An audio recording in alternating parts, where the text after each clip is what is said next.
हाथ की लकीरों पर नहीं, हाथ की लकीरें बनाने वाले पर भरोसा करो। कभी मत भूलना कि इंसान का सबसे बेहतरीन दोस्त ईश्वर होता है। बहुत जल्दी मान जाता है, पुराने बातें याद नहीं करवाता और कभी अपने दर्द से मायूस नहीं लौटाता। अपनी जुबान की ताकत अपने माता पिता को मत दिखाना, जिन्होंने आपको बोलना सिखाया। याद रखना कि औलाद के लिए माँ बाप वहाँ भी हाथ फैला लेते हैं जहाँ वो पाँव रखना भी गवारा नहीं करते। संभाल कर रखी हुई चीजें और गौर से सुनी हुई बात जिंदगी में कभी ना कभी काम जरूर आती है। दुनिया को विज्ञान कितना भी विकसित और सुखद बना ले, लेकिन मानसिक शांति आज भी प्रकृति की गोद में ही मिलती है। पहली बार मिला धोखा एक चेतावनी है, दूसरी बार मिला धोखा एक सीख है, लेकिन तीसरी बार मिला धोखा आपके गलत फैसलों का परिणाम होता है।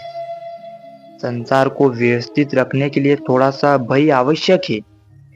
मृत्यु का भय जीवन की रक्षा करता है, गलती का भय सही राह दिखाता है, बीमारी का भय स्वस्थता की ओर ले जाता है और दुख का भय आपको नेकी के मार्ग पर रखता है।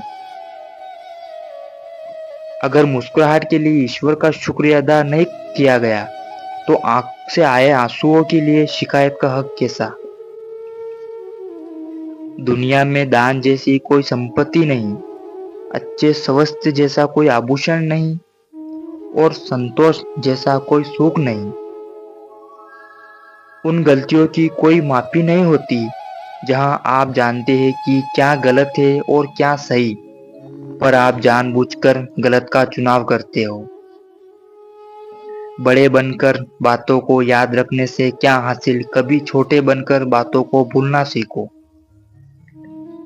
अपने मन को केकई होने से बचाइए, क्योंकि मन जब केकई हो जाता है तो कोई ना कोई मंत्र कान भरने अवश्य आ जाता है। अपने आप को किसी के साथ आदी मत बनाए, वरना आपकी खुशियां उनकी फुर्सत और उसके मूड के मोहताज होकर रह जाएगी। नींद और निंदा पर जो विजय प्राप्त कर लेता है उसे आगे बढ़ने से कोई रोक नहीं सकता। सांसें किसी का इंतजार नहीं करती, चलती है या चल देती है। इसलिए चिंता उतनी ही कीजिए कि काम हो जाए, उतनी नहीं कि जिंदगी तमाम हो जाए। अगर आपकी वजह से किसी की आंखों में आंसू आते हैं तो ध्यान रखना, वो आंसू आगे चलकर आपकी आंखों से भी आएंगे। वक्त का पासा कभी भी बदल सकता है, इसलिए वही सितम करो जो तुम सह सको।